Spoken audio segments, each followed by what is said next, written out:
Last class में हम लोगों ने पॉलिनोमियल में छोड़ा था, तो मैं पॉलिनोमियल से ही चीजों को शुरू करता हूँ।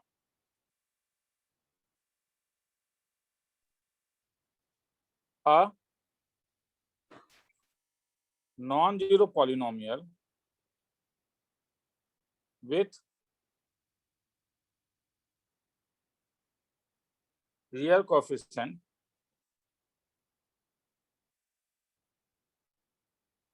has the property f of x is equal to f dash x into f double dash x. Then leading coefficient of f of x is a 1 by 6, b 1 by 9, c 1 by d 1 by 80.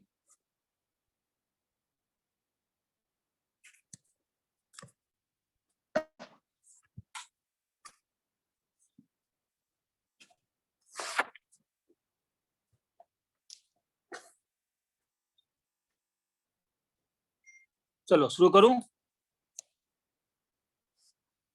सम लिख लिया? Yes sir. हाँ sir. ध्यान से देखो, इससे last class में जहां पे सम क्या था, वहां पे थर्ड डिग्री पॉलिनोमियल था। यहाँ पे तुम्हें कुछ दिया हुआ नहीं है, डिग्री दिया हुआ नहीं है, तो मैं देखो मैं डिग्री कैसे निकालूंगा, ये सब ट्रिक है रे। तो इसमें यहाँ पे दो प्रॉब्लम है। A non zero polynomial with real coefficient has the property, एक प्रॉपर्टी दिया हुआ है। करना देखो, ऐसे सम का जो मेन एल्गोरिथम है वो है कि compare both side. Compare both side, तुम्हें दो साइड कंपेयर करना है और उससे तुम्हारे पास वैल्यूज आ जाएंगे। मेथड ऑफ इनडिटरमिनेट कोएफिशिएंट्स, उसका अच्छा नाम है कंपेयर बोथ साइड।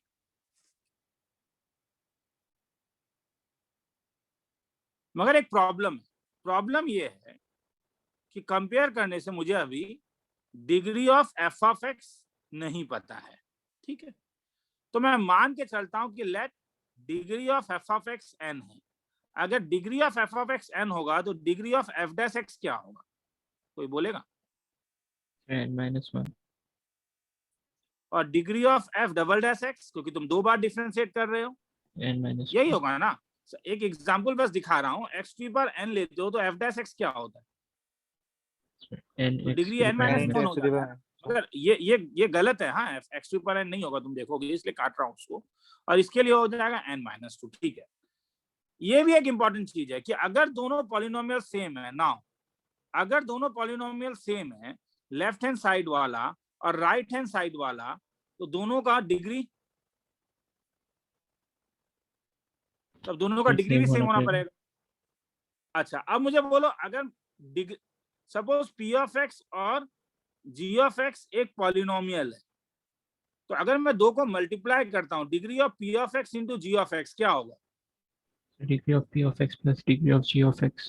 क्योंकि अगर पी ऑफ एक्स तेरे पास एक्स टू पर 5 है और ये एक्स टू पर 3 है, तो अगर तुम मल्टीप्लाई करोगे तो अल्टीमेटली वो क्या हो जाता है? एक्स टू पर कितना? 8। तो ये ऐड हो जा रहा है। तो इसका मतलब जब तुम मल्टीप्लाई करते हो तो this is nothing but degree of P of x plus कितना? Degree of ji of X. तो इसका मतलब यहाँ पे अगर मैं दोनों साइड में डिग्री ले लूं तो degree of F of x क्या होना पड़ेगा? अगर दोनों पॉलिनोमियल सेम है तो they must have same degree होना पड़ेगा, नहीं? Yes sir. They must have same degree. तो is equal to degree of क्या होगा? F dash X into F double dash X. मगर अभी तुमने ऊपर एक रिजल्ट देखा, क्या डिग्री क्या होता है? Degree of F of x is equal to कितना? Degree of F dash X plus degree of क्या?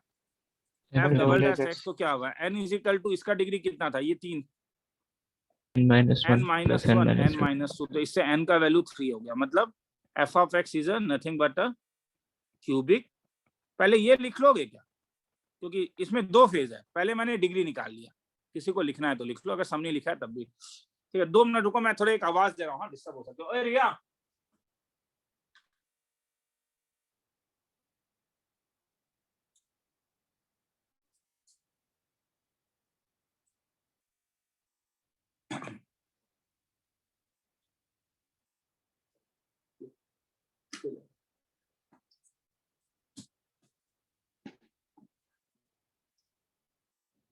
এটা দুটো বস্তু দিতে আর এটা মোবাইল মোর মোবাইল দিতে সাইজ আছে না সব না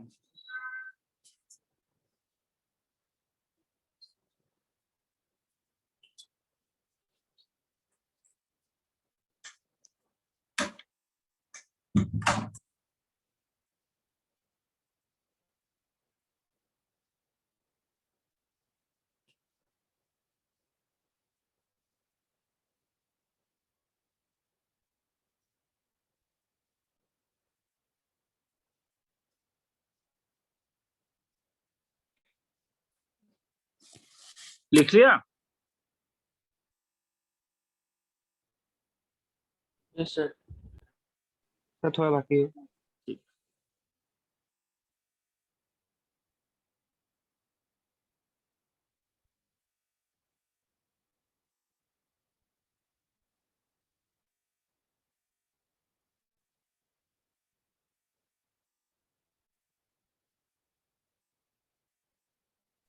हो गया सर।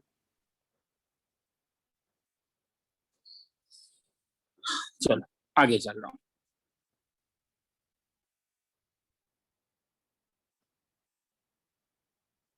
ओ सॉरी खत्म करूंगा अब मुझे वैल्यू अब आसान है अब तो कुछ पंगा ही नहीं है तो अगर एफ ऑफ एक्स एक क्यूबिक पॉलिनोमियल है तो एफ ऑफ एक्स कैसा दिखेगा ए एक्स क्यूब प्लस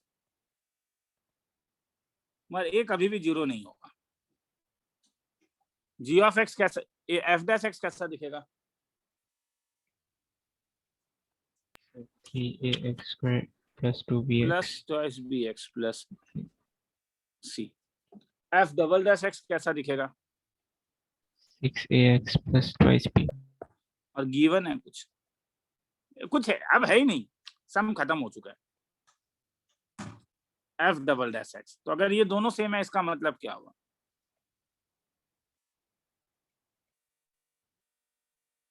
इसका वैल्यू तुम्हें मालूम है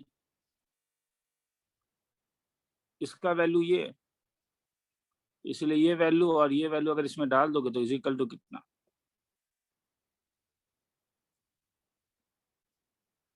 तो अगर मैं दोनों साइड मल्टीप्लाई करूं मुझे लीडिंग कोएफिशिएंट चाहिए तो यहाँ पे एक्स क्यूब का कोएफिशिएंट क्या है ए और यहाँ पे एक्स क्यूब का कोएफिशिएंट क्या होगा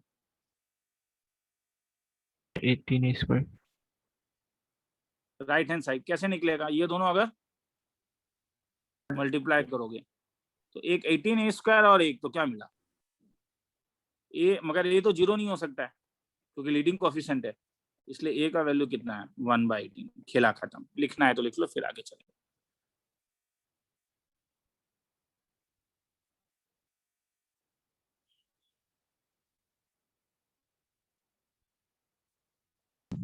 सर थोड़ा ऊपर से दिखा देंगे क्या?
आगे चलूं? Sir Yes, sir.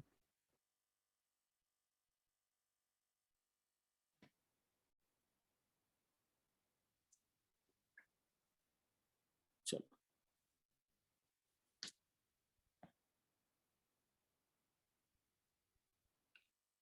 let g of x is equal to ln of f of x plus 1, where f of x is twice differentiable positive function on 0 to infinity, such that f of x plus 2 minus f of x plus 1 is equal to x times of f of x plus 1. Determine g double dash of twice n plus 1 minus g double dash of 1. Solution. एक बार सम लिख लो फिर आगे चलते हैं।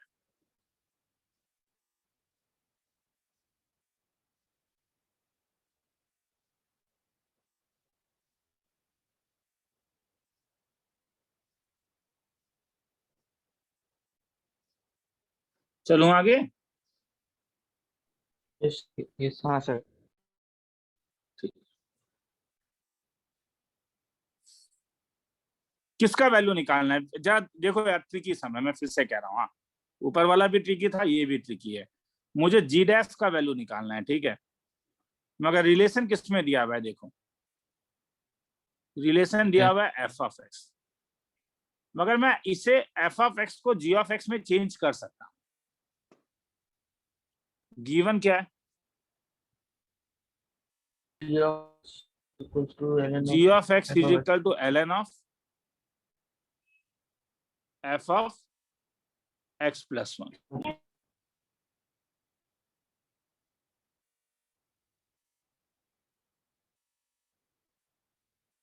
और क्या given है देखें,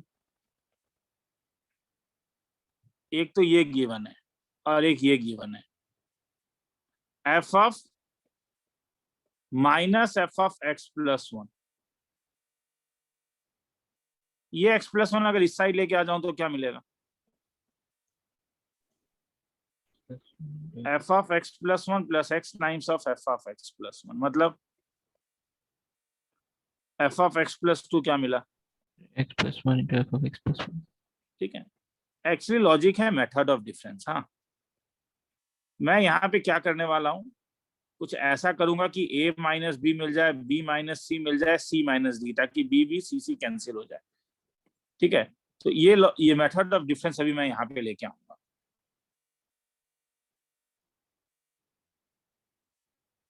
तो अब एफ ऑफ एक्स प्लस 2 मुझे चाहिए। तो देखो, अगर G of X F of x plus 1 है तो जी ऑफ एक्स प्लस 1 क्या हो जाएगा? नंबर 1 है, ये नंबर 2 लेता हूं, तो 1 से मैं इतना बोल सकता हूं कि जी ऑफ एक्स प्लस 1 कैसा दिखेगा? ln of f x of को x एक्स plus प्लस 1 2. से रिप्लेस कर दे रहा हूं, is equal to ln of F of x plus 2। मैं क्या कर रहा हूं? Replace x by x plus 1 in 1। ठीक है, ये करने का एक रीजन है, ये मोटिवेशन है। हाँ, कि ऊपर उसका है, ये मोटिवेशन है इसका। ठीक है, एरो थोड़ा ऑपोजिट हो गया ये वाला। तो एफ ऑफ एक्स प्लस 2 के बदले कुछ लिख सकता हूं क्या? Is equal to ln of, हाँ लिख सकता हूं क्या, x plus 1 into f of X plus 1.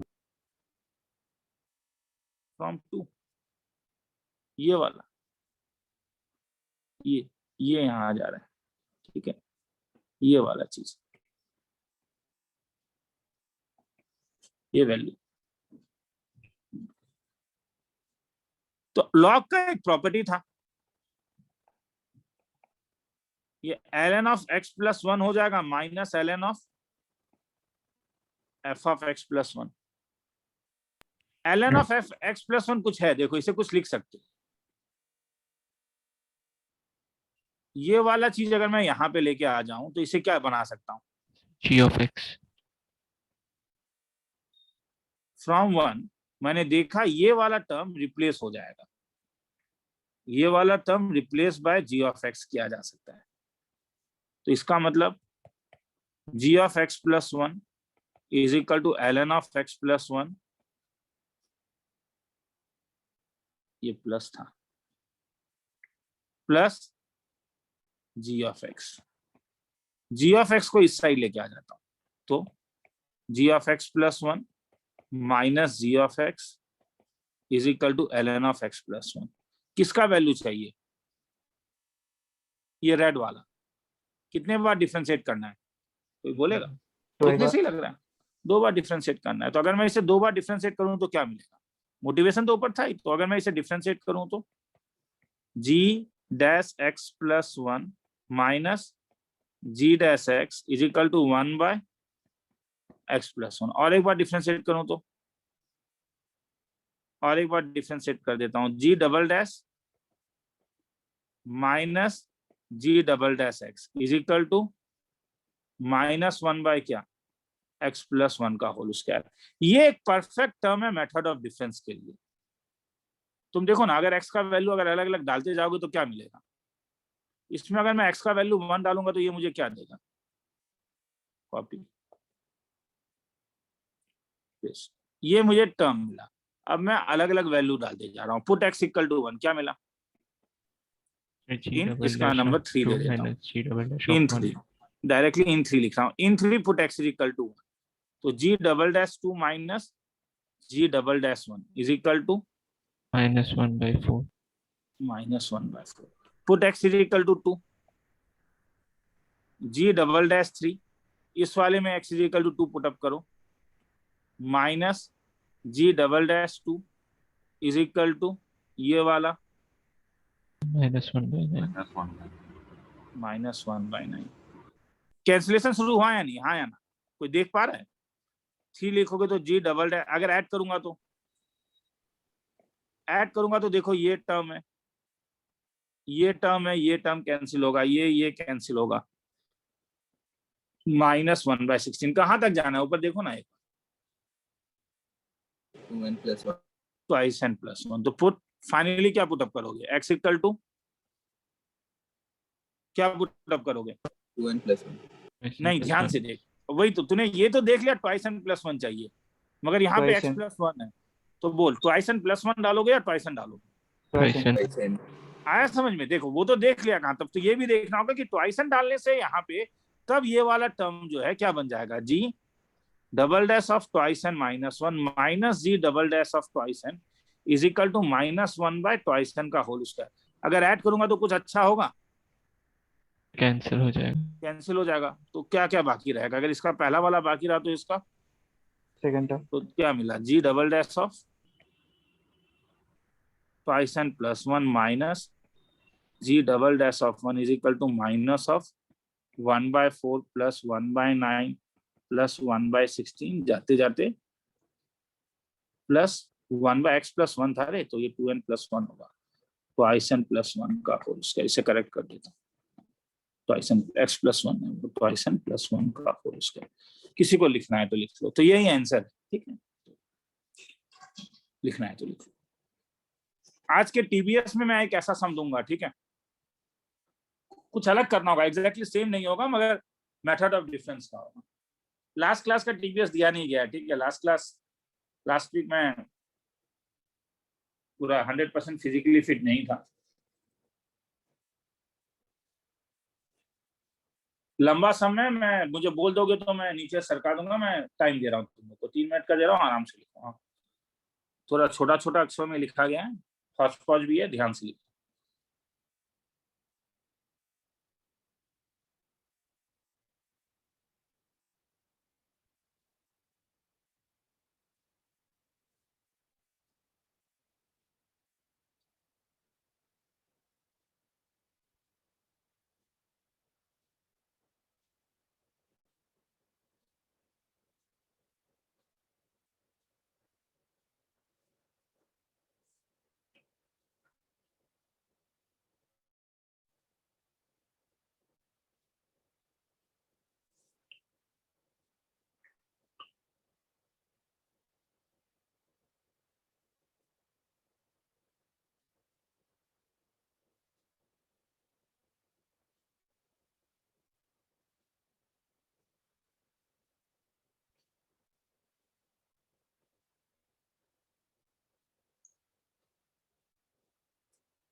Sir थोड़ा नीचे लेके चलिए।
आगे चलूं?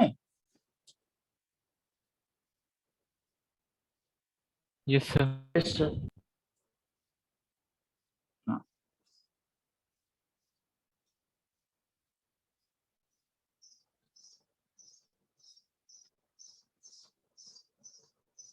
चलो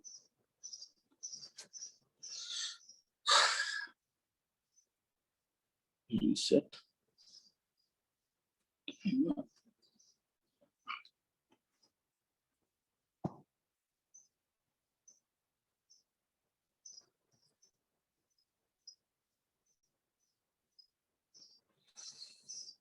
देखो, दो चीज मैं फॉरेन टॉपिक करा रहा हूं, मैं ज्यादा इसलिए नहीं कराऊंगा। हाँ, फॉरेन टॉपिक, एक टॉपिक डिफरेंशियल इक्वेशन का है, मगर तुम्हें एमओडी या डिफरेंशियबिलिटी में किताबों में मिलेगा।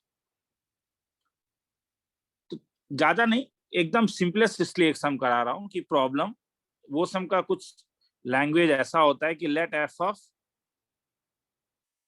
x plus y by 2 is equal to f of x plus f of y divided by 2 for all real x and y. If f dash 0 exists and equals -1 and f of 0 is equal to 1, find f of 2. एक बार सम लिख लोगे? इसे मैं दो तरीके से कराऊंगा। Method 1 using first principle. पहले लिख लो इसको, फिर मैं आगे चलूंगा।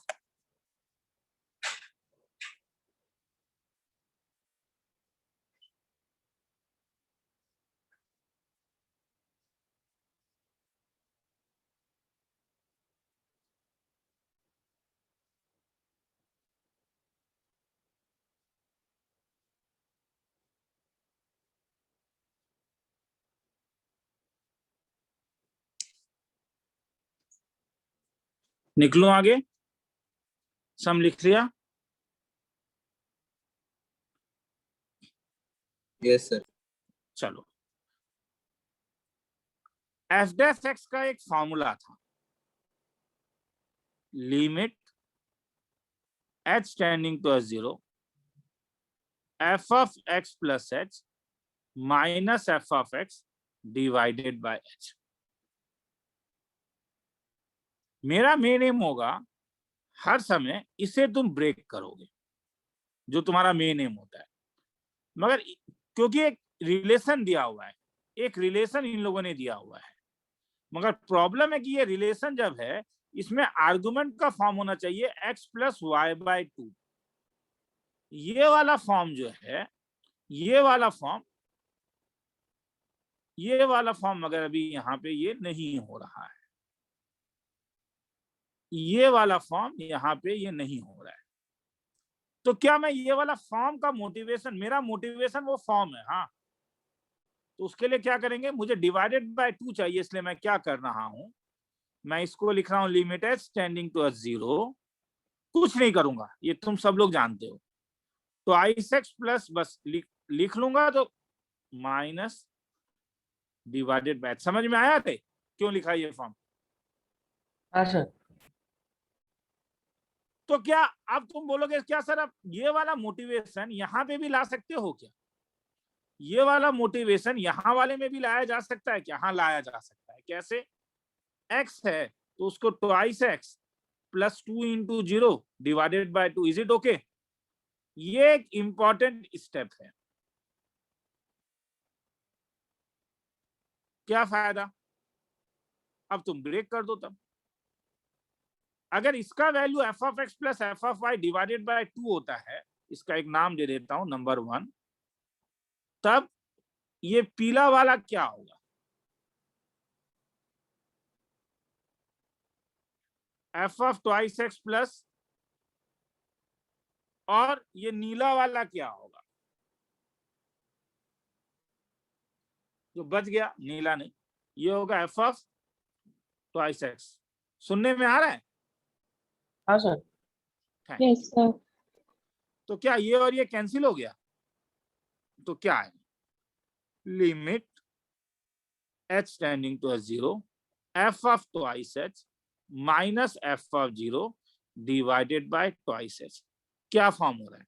0 बाय 0 क्या लगा सकते हो? L hospital. इसका डिफरेंशिएशन क्या होगा?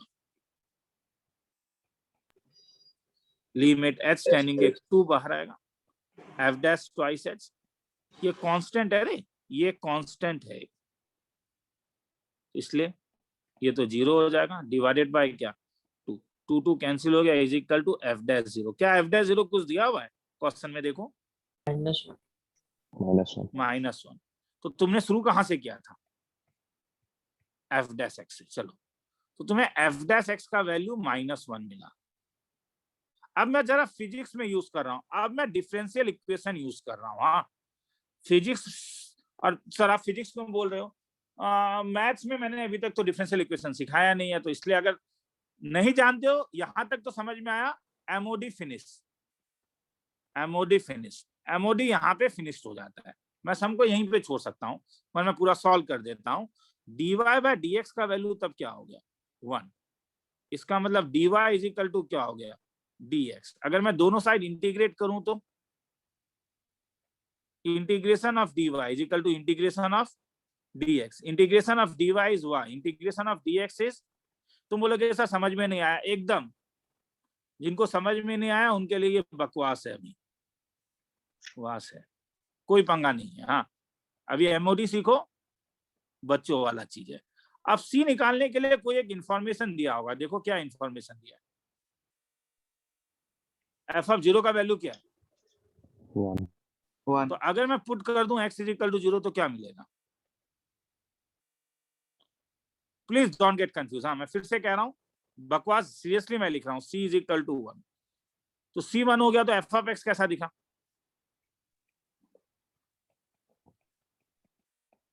x plus 1। किसका वैल्यू निकालना था? एफ ऑफ 2 का। 2 प्लस 1 क्या आ जाएगा? 3। यूज ऑफ, मैं बार बार बोल रहा हूँ, डिफरेंशियल इक्वेशन बोर्ड लेवल। हाँ, जिस दिन कराऊंगा समझ में आ जाएगा। ठीक है, एमओडी यहाँ पे खत्म हो जा रहा है। ठीक है, यहां तक समझो। हाँ, लिखना है तो लिख लो, इसका और एक मेथड दूंगा।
तो थोड़ा नीचे कीजिए ना।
हो गया सर।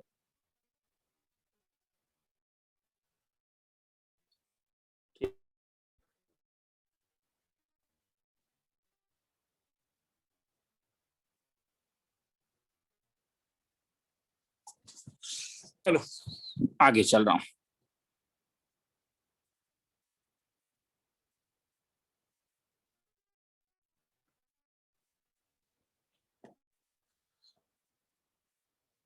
क्या इंफॉर्मेशन था? अल्टरनेट मेथड टू को मैं शॉर्टकट मेथड कहता हूं, और मेरे पास इसका प्रूफ नहीं है मगर ये काम देता है, ये मैं जानता हूं। तो यहाँ पे गिवन क्या है, एफ ऑफ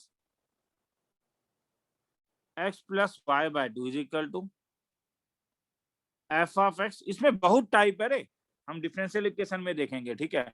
इसमें बहुत मतलब ज्यादा नहीं, 3-4 अलग अलग टाइप के सम्स हैं, मगर क्योंकि हर समय मैं इस बार अभी मैं क्या करूंगा, एक स्टेप में फंस जाऊंगा जहां पे dy बाय dx का वैल्यू दिया होगा, इसलिए मैं उससे आगे लेके नहीं चलूंगा। बस एक सम करवा देता हूं ताकि तुम्हें कभी मिले ये तो फिर तुम घबराओ नहीं कि अरे ये क्या चीज है, सर ने स्किप कर दिया।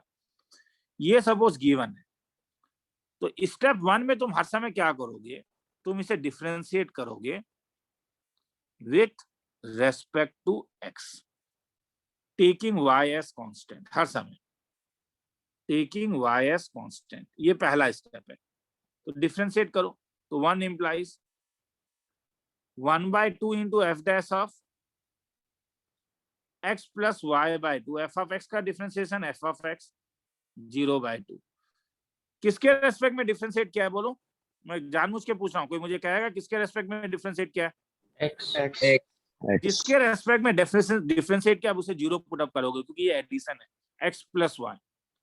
पुट x इक्वल टू 0 हर समय with respect of we differentiate in first step. हर समय अगर तुम फर्स्ट स्टेप में y के साथ डिफरेंशिएट करो तो y को 0 पुट अप करोगे। Put x equal to 0 number 1 2 in 2। तो अगर 2 में 0 पुट अप करोगे तो क्या मिलेगा, 1/2 of F dash of y by 2 is equal to, तो 2 कैंसिल। क्या एफ डैश 0 का वैल्यू दिया हुआ है क्वेश्चन में? -1। अब जो चीज बाकी है उस सबको x से रिप्लेस कर देना, जो चीज बाकी है। तो argument now replace argument by x, replace argument. तो अब आर्गुमेंट क्या है, y/2 बाय x इन 3। तो क्या बन जाएगा बोलोगे ये? F dash x is equal to कितना, -1। तो -1 है तो मैंने क्यों 1 लिखा है यहाँ पे, ये -1 है रे।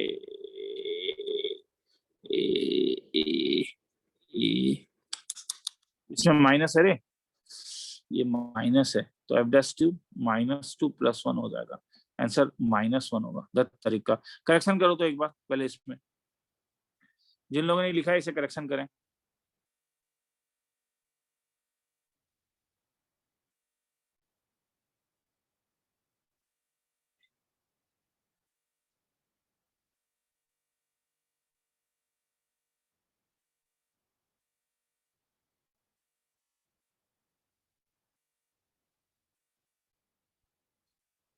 हो चलो गया। हो गया। तो देखो सेम मिला या नहीं। हाँ सर। हाँ सर।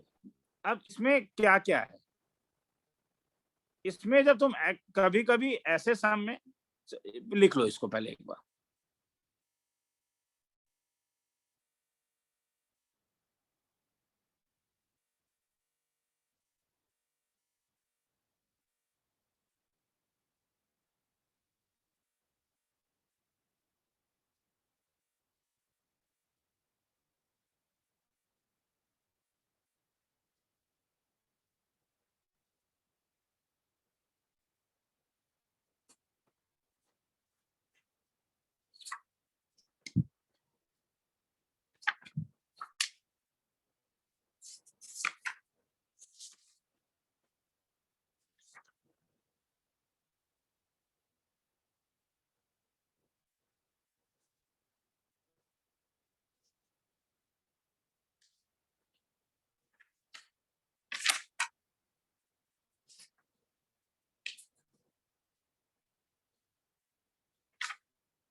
लिख लो, मैं ऐसा और एक सम लेके आ रहा हूँ, ठीक है, लिख लो उसको।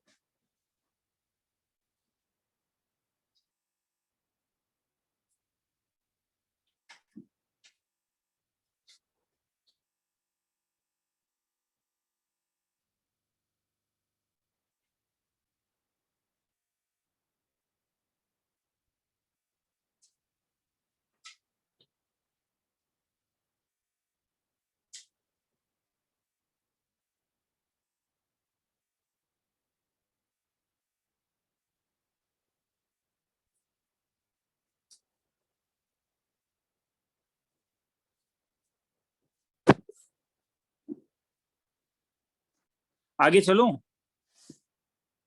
हाँ हाँ sir. Sir. Integration of F dash x ना, जो सम अब integration of F dash x जो होता है वो एफ ऑफ एक्स होता है, ठीक है। ज्यादा दिमाग मत लगाओ, मैं बार बार कह रहा हूँ, इंटीग्रेशन में सीखोगे, ठीक है। ऐसा और एक सम कराने का मन है तो इसलिए करवा रहा हूँ। चलो सेकंड मेथड, मैं सेकंड मेथड यूज करूंगा। दिया हुआ है, suppose if f of x + y/3 is equal to 2 + f of x + f of y divided by 3 and f dash 2 is equal to 2. Find f dash x.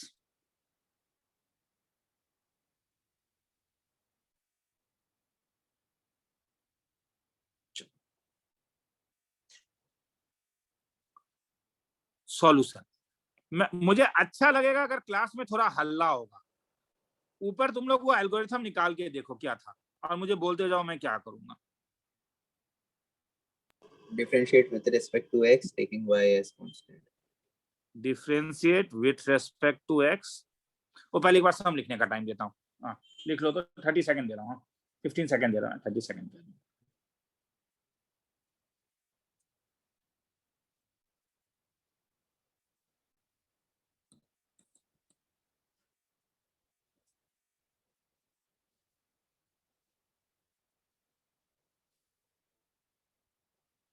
चलो, differentiate with respect to x taking y as constant. क्या बना?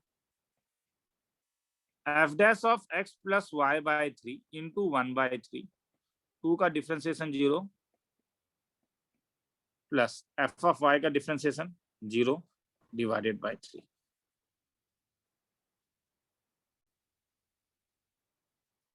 तो this implies f dash of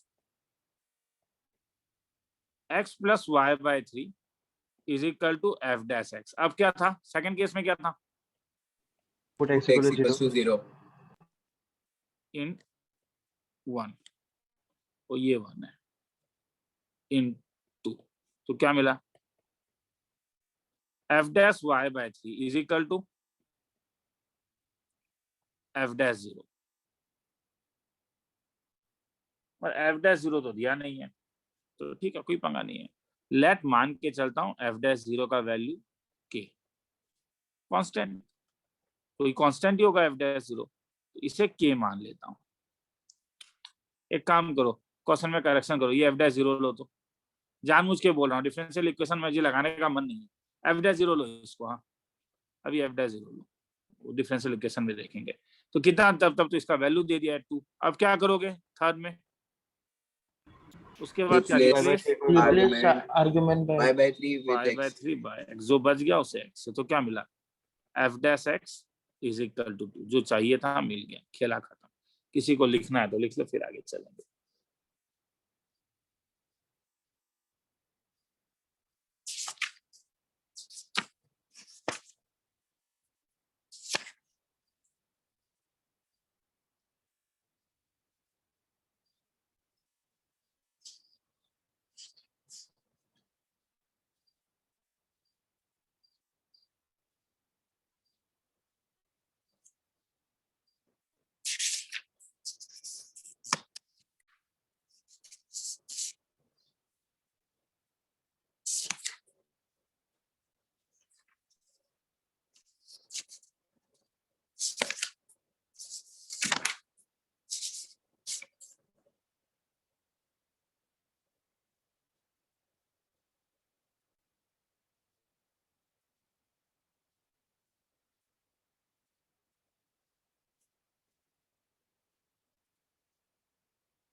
आगे चलूं? हाँ sir. मगर ये एक फॉरेन टॉपिक था।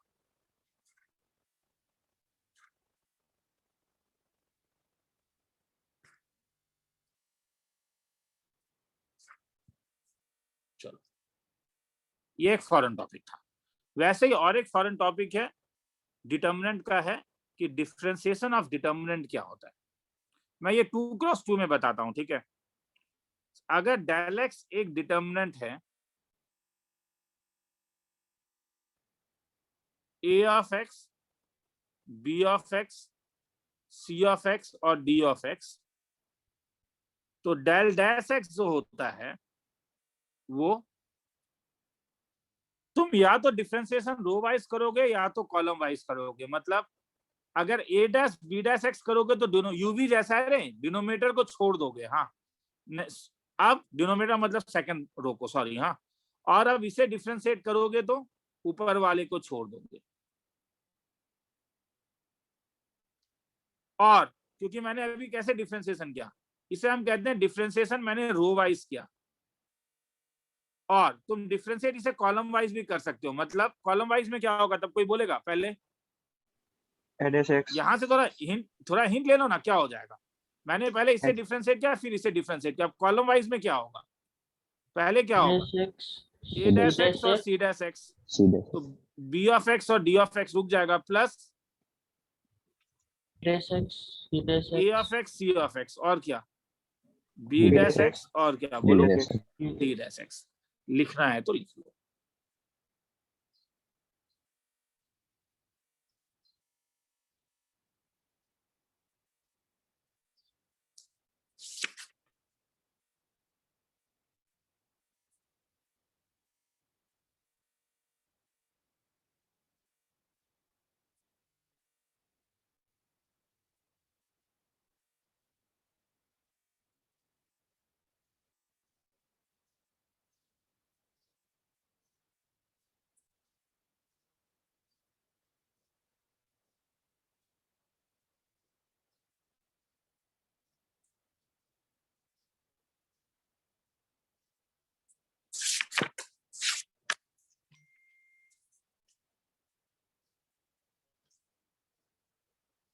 लिख लिया?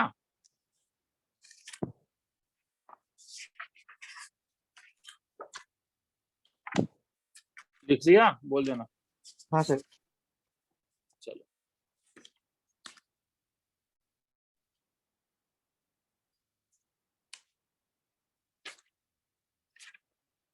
तो इसमें थोड़ा सा ये बुद्धि लगाना होता है कि डिफरेंशिएट कैसे करोगे कि तुम्हें जल्दी वैल्यू मिल जाए।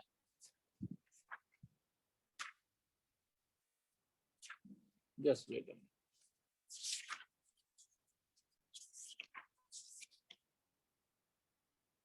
हम जानते हैं कि दो रो या दो आइडेंटिकल कॉलम अगर आइडेंटिकल होते हैं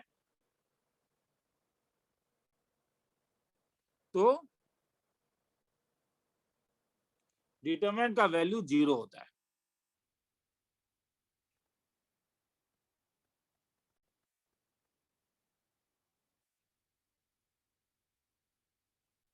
सपोज ये सम है,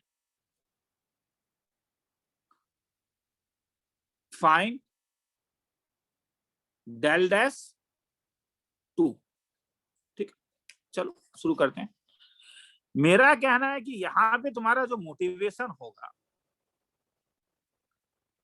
वो तुम्हारा ऑब्जर्वेशन होगा। तुम observe such that differentiation makes some row और कॉलम आइडेंटिकल और प्रोपोर्शनल। पीआरपी मतलब प्रोपोर्शनल। बता रहा हूं, अगर मैं इसे डिफरेंशिएट करूंगा तो मुझे मिलेगा 0 1 0। इसे डिफरेंशिएट करूंगा तो मुझे मिलेगा 2 ट्वाइस x 0, जो किसी के इक्वल नहीं हो रहा है। अब मैं तुम्हें बोल रहा हूं इसका डिफरेंशिएशन क्या होगा, बोलो। 1 बोलोगे twice तो क्या ये ऊपर वाला हो जाएगा, हाँ या ना? हाँ सर। हाँ सर। तब ये हाँ डिटर्मिनेंट 0 हो सर। जाएगा। और इसका डिफरेंशिएशन क्या होगा? नीचे वाला लास्ट। नीचे वाला। तो ये 0। तो यही तुम्हें ऑब्जर्व करना है। यहाँ पे तो यहाँ पे हमने ऑब्जर्व किया कि हमें रो डिफरेंशिएशन इज बेटर। हमने ऑब्जर्व किया here raw differentiation is better, क्योंकि तब मुझे 3 डिटर्मिनेंट को निकालने का जरूरत नहीं होगा। तो डेल डैश एक्स क्या हुआ? सबसे पहले फर्स्ट रो को डिफरेंशिएट करो, 0 2 6x x x square x cube 0 2 6x plus second वाले को करो 1 twice x 3x square x 1 twice x 3x square 0 2 cx। और उसके बाद सबसे पहले तुमने इसको डिफरेंशिएट किया, फिर यहाँ पे डिफरेंशिएशन है। और अब लास्ट वाले को डिफरेंशिएट करने से क्या मिलेगा? यहाँ पे इसे डिफरेंशिएट अगर करोगे तो समझ में आ रहा है ना? पहले मैंने इसे डिफरेंशिएट किया, पहले मैंने इसे डिफरेंशिएट किया और वो ये रहा, फिर मैंने इसे डिफरेंशिएट किया, वो ये रहा। अब इसे डिफरेंशिएट करूंगा तो क्या मिलेगा? 1 twice x 3x square x square x cube, और क्या मिला? 0 0 और क्या? 6। तो अगर अब तुम डायरेक्टली डेल एक्स का वैल्यू क्या बोल सकते हो? ये डिटरमिनेंट का वैल्यू क्या होगा इस वाले का? 0, क्योंकि ये आइडेंटिकल हो गया तो ये 0 हो जाएगा। इस वाले का ये आइडेंटिकल हो गया, इसलिए क्या होगा? 0 प्लस क्या बच गया? 1 twice x 3x square x square x cube और 0 0 6। किसका ब्रेक क्या निकालना है? Del dash 2। तो निकाल लो ना। 1 2 2 जा 4, 2 जा 4 3 जा 12, 2 4 8 और 0 0 6। ब्रेक करके देख लेना, आंसर आ जाएगा। मैं इंटरेस्टेड नहीं हूँ, लिखना है तो लिख लो।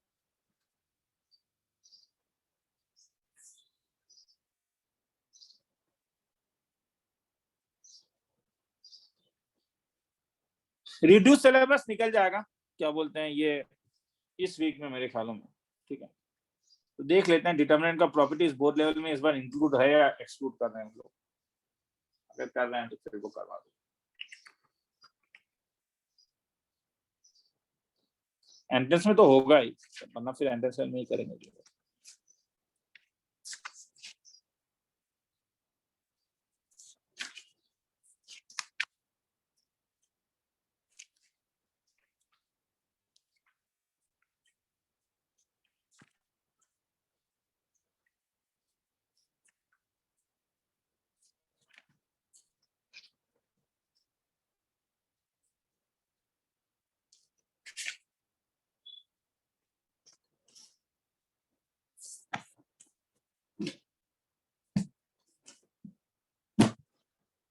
लिख लो।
हो गया?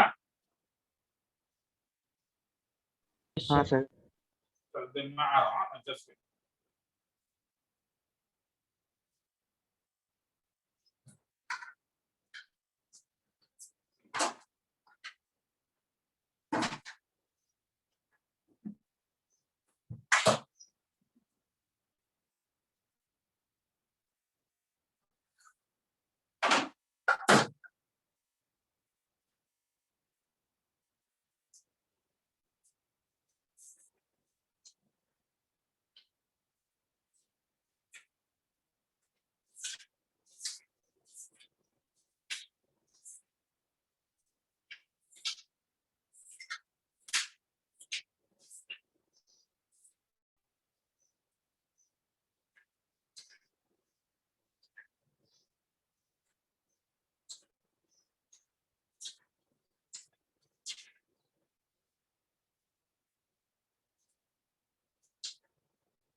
चलो शुरू करते हैं ईओडी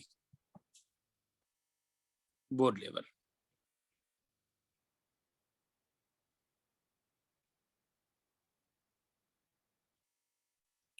%30 ऑफ एंट्रेंस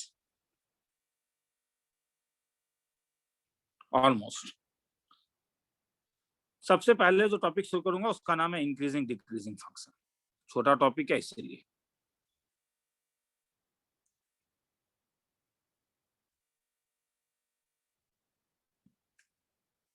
हम जानते हैं इंक्रीजिंग फंक्शन का डेफिनेशन देखो क्या होता है।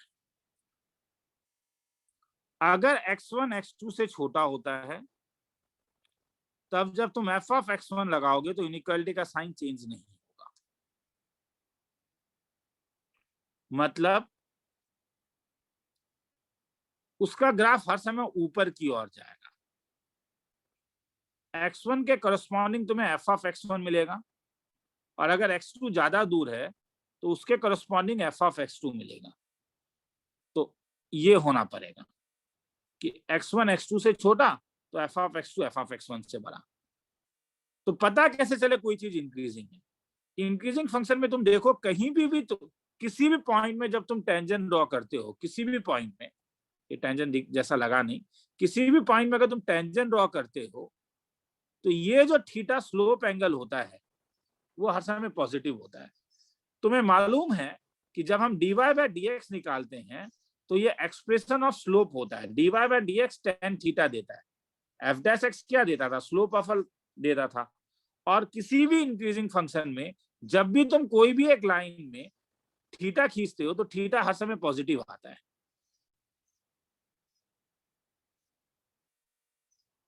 तो थीटा हर समय 0 से 90 के बीच में लाई करेगा। तो थीटा अगर एक्यूट होगा तो tan थीटा फर्स्ट क्वाड्रेंट में होने के कारण tan थीटा पॉजिटिव होगा, मतलब f डैश x पॉजिटिव होगा। तो वो interval, those intervals where f dash x is greater than 0 और greater than equal to, NCERT नहीं लिखता है मगर ये भी बोल सकते हो, हाँ, is those interval where f dash x is greater than 0, f of x is increasing, f of x वहां पे इंक्रीज करेगा।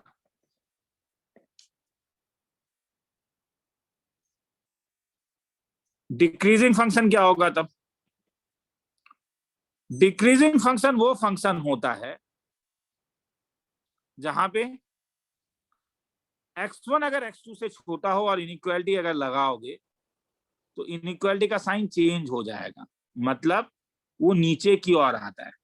अब यहाँ पे जब मैं कभी भी किसी पॉइंट में टेंजेंट ड्रॉ करूं तो ये थीटा एक्यूट है या ऑब्ट्यूज है? ऑब्ट्यूज। तो 90 डिग्री से 180 डिग्री के बीच में लाई कर रहा है, तो tan थीटा पॉजिटिव या नेगेटिव? मतलब f डैश x नेगेटिव। तो दो डिक्रीजिंग कहां पे होगा? ये वो इंटरवल में होगा जहां पे स्लोप नेगेटिव है। Those interval where f dash x is less than 0, मैं लेस देन इक्वल टू 0 भी हो सकता है, मगर मैं अभी एनसीईआरटी वाले में हूं तो पहले वही वाला खत्म कर लेते हैं, मिलाते नहीं है दोनों को, ठीक है। तो इंक्रीजिंग और डिक्रीजिंग फंक्शन का ये डेफिनेशन है। पहले एक सम करा देता हूं, उसके बाद तुम लोग को अच्छा लगेगा कर लिखने से भी। जैसे अगर मैं बोलूं कि फाइंड इंटरवल ऑफ इंक्रीजिंग मतलब ऐसा, डिक्रीजिंग ऐसा, for f of x is equal to x square minus 4x plus 8। तो चलो शुरू करते हैं। इंटरवल ऑफ इंक्रीजिंग में क्या होना पड़ेगा तब? तुम एक साथ ही ड्रॉ कर सकते हो, पहले f डैश x ड्रॉ कर लो, क्या मिला? ट्वाइस x माइनस 4, 2 कॉमन ले लो, क्या मिला? वेविक कर्व बना देते हैं, माइनस इंफिनिटी से इंफिनिटी तक।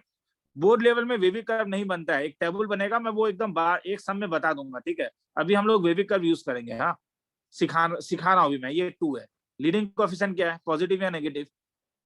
पॉजिटिव। तो ये वाला क्या आया? ये किसका साइन स्कीम है? f डैश x का। तो जहां पे नेगेटिव वहां पे फंक्शन डिक्रीजिंग, जहां पे पॉजिटिव इंक्रीजिंग। तो फंक्शन डिक्रीजिंग कहां से कहां तक होगा? Minus infinity to. तो इंक्रीजिंग कहां से कहां तक होगा? 2 से इंफिनिटी। 2 से इंफिनिटी। सर बोर्ड लेवल में क्या करेंगे बता ही देता हूं, मतलब बोर्ड में do not draw वेविक curve.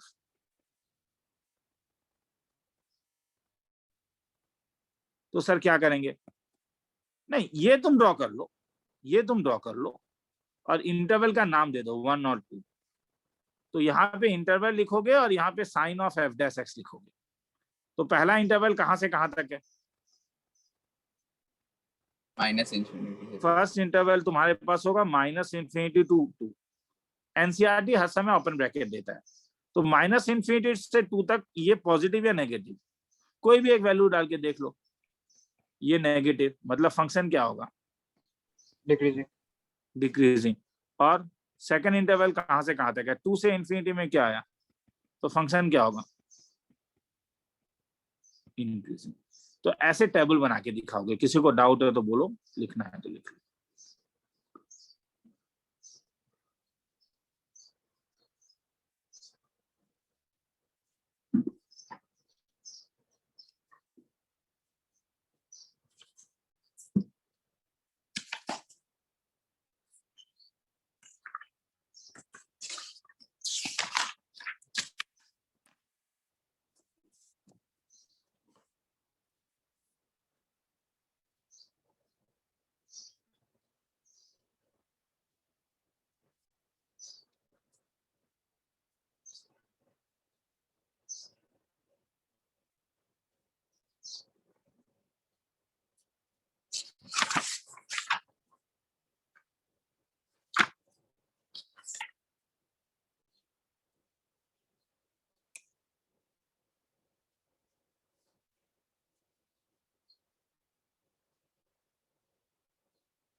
O sorry, ऊपर बाकी है ना कुछ, ये पहले ये लिख लो, लिख लिया ये?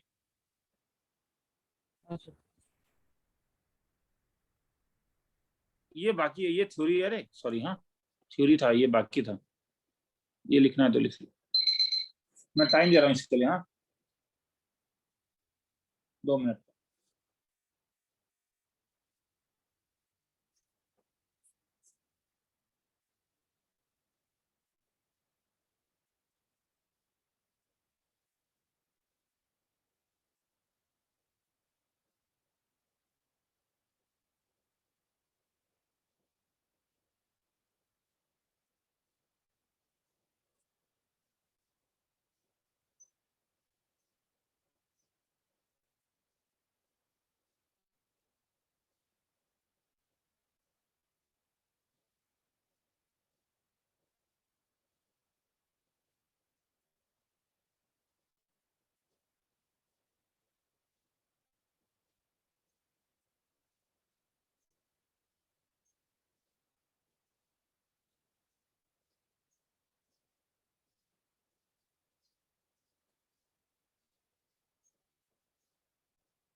हो गया सर। 2 मिनट रुको, मैं कुछ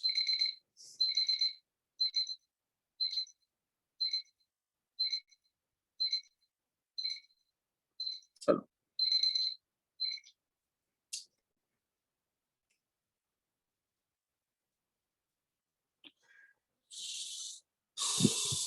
चलो आगे चलते हैं।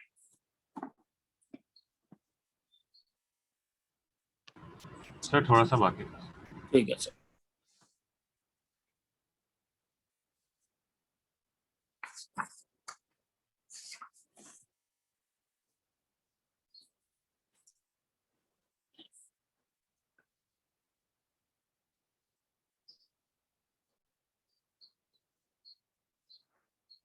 तो चलो शुरू करूं। Yes sir. छोटा सा टॉपिक है ये, प्रॉब्लम।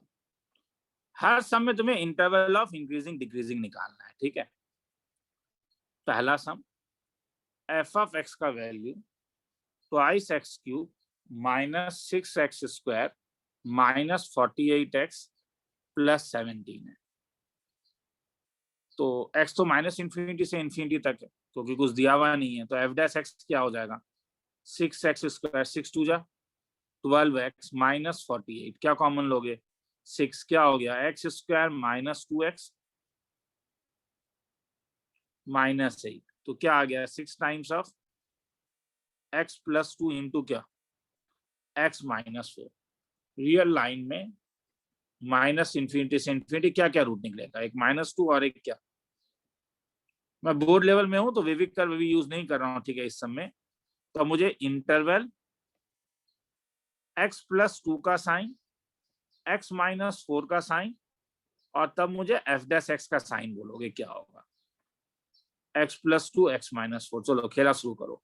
इंटरवल अगर तुम माइनस इंफिनिटी से -2 लेते हो तो x प्लस 2 पॉजिटिव या नेगेटिव, कोई भी एक वैल्यू ले लो, नेगेटिव। कोई भी एक वैल्यू लेके सोच सकते हो। x इज इक्वल टू -5 ले लो और पुट अप करके देख लो, एंड पॉइंट को छोड़ के क्या निकला, negative. Negative. x minus 4 negative, negative. मगर नेगेटिव इंटू नेगेटिव मल्टीप्लाई हो रहा है, यहाँ पे देखो ये मल्टीप्लाई हो जा रहा है, तो ये क्या हो जाएगा, पॉजिटिव। -2 से 4 में बोलोगे x प्लस 2, -2 से 4 में 0 डाल के देखो ना, पॉजिटिव और Positive. क्या नेगेटिव, तो ये क्या नेगेटिव, और 4 से लेके इंफिनिटी तक क्या। वो तुम लोगों के तो केस में इस बार ये ऑब्जेक्टिव में ही होगा, स्कूल में अगर वेविक कर बताएगा तो सही है, तो ये ऐसा क्यों करोगे। हाँ, इस साल तो तुम लोग का ये सम केवल ठीक है, एक लिख भी लो, तब भी लिख लो। 4 से इंफिनिटी क्या आएगा, 4 से कोई भी बड़ा नंबर सोचो, 10 सोचो, 10 प्लस 2 पॉजिटिव, और ये भी पॉजिटिव, तो अल्टीमेटली क्या मिला पॉजिटिव। मतलब ये पॉजिटिव तो ये इंक्रीजिंग, ये डिक्रीजिंग, और ये क्या बोलो इंक्रीजिंग। फंक्शन इंक्रीजिंग कहां से कहां तक हुआ था, -इंफिनिटी से -2 and 4 to infinity. 4 to infinity. Decreasing कहां से कहां तक हुआ। और स्कूल में -2 अगर से 4 वेविक तक. कर बताया जाएगा तो स्कूल, क्योंकि इस साल तो स्कूल वाला एग्जामिनेशन होने वाला है, तो तुम लोग ये तब डायरेक्टली करोगे क्या, लीडिंग कोएफिशिएंट क्या था पॉजिटिव, फिर क्या आया नेगेटिव, फिर क्या आया पॉजिटिव, खेला खत्म। किसी को लिखना है तो लिख लो, टेक योर टाइम। कहीं डाउट है तो पूछो।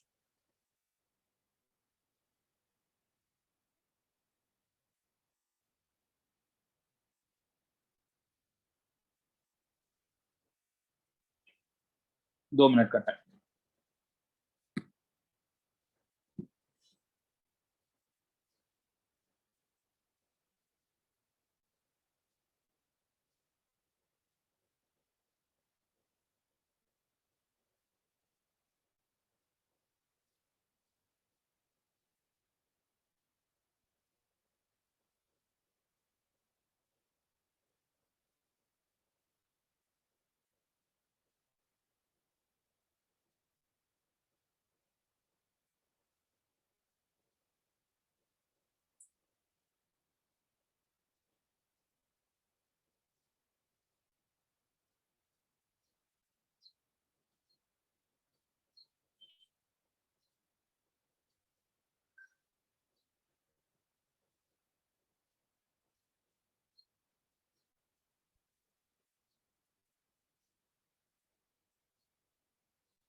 आगे चल लूं।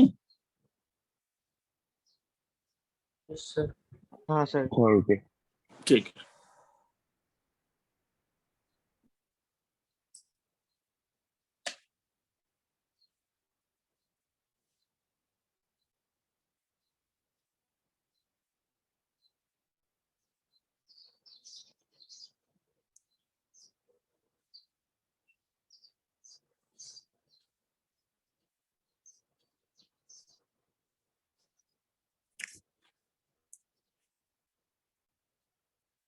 निकलूं, बोल देना।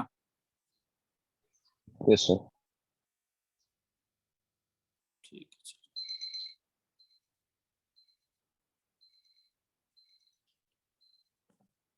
2 मिनट भी हो गया, चलो।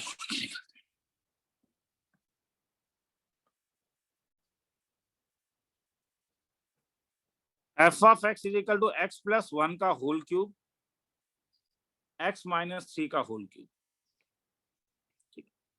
तो f डैश x का value 3 times of x plus 1 का होल स्क्वायर, x माइनस 1 का whole cube, plus 3 times of x plus 1 का होल क्यूब, और x माइनस 3 है, x माइनस 3 का होल स्क्वायर। कुछ कॉमन आ रहा है, हाँ क्या, x प्लस 1 का होल स्क्वायर और x माइनस 3 का होल स्क्वायर। मैं इसलिए सबसे पहले ये टॉपिक करा रहा हूँ, ये बोर्ड लेवल का ये one of the most easiest topic है। हाँ, x माइनस 3 का होल स्क्वायर और ट्वाइस x माइनस 2, तो कॉमन क्या निकला, 3 2 जा 6 कॉमन निकल गया, x प्लस 1 का होल स्क्वायर, x माइनस 3 का होल स्क्वायर, x माइनस 1। ये वाला टर्म क्या होगा, ये वाला टर्म ऑलवेज पॉजिटिव। तो sign of F of x केवल किसके ऊपर डिपेंड करेगा, तब होल स्क्वायर है ना, minus होल 1. स्क्वायर तो कभी भी नेगेटिव नहीं होगा, तो ये तो ऑलवेज पॉजिटिव हो गया, क्योंकि होल स्क्वायर होने के कारण square can never be negative,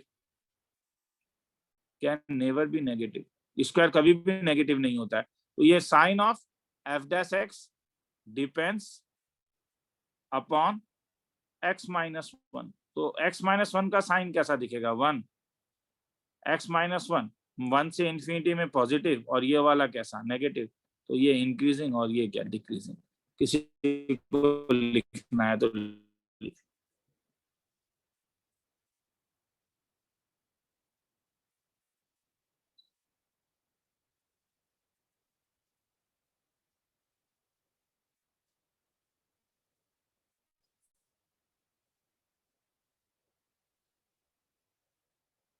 सुनने में आ रहा है?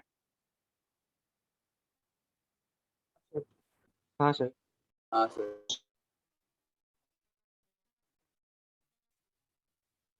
सुनने में आ रहा है ना? हाँ सर। Yes sir. ठीक है चलो।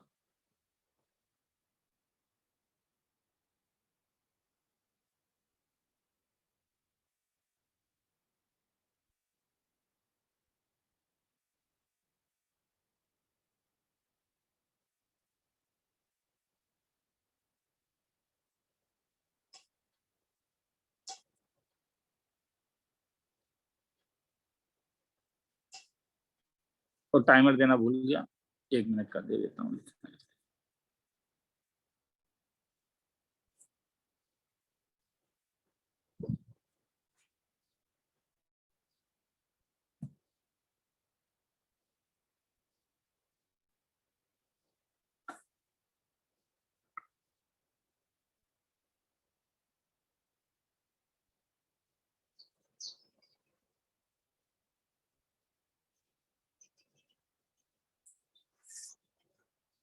निकलूं आगे? Yes, sir. यस Yes, हाँ sir. सर। चलो थर्ड, एफ ऑफ एक्स का वैल्यू है x/2 + 2/x, x not equal to 0। तो फिर से वही f डैश x का वैल्यू 1/2 - 2/x²। तो अगर एलसीएम लोगे तो 2x², ऊपर क्या आ गया x² - 4। तो f डैश x का साइन किसके ऊपर डिपेंड करेगा? यहाँ पे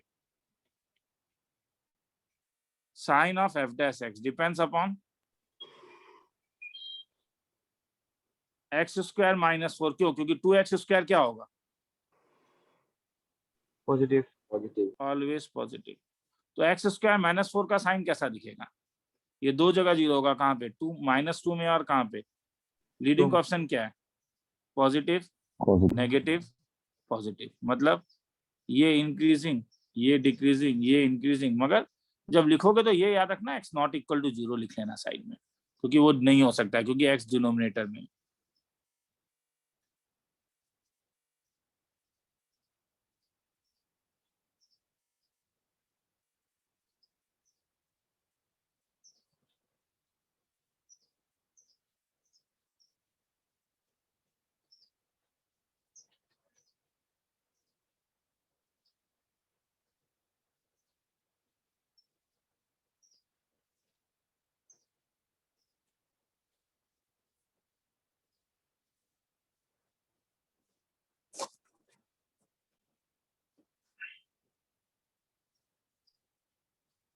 आगे निकलो। Yes.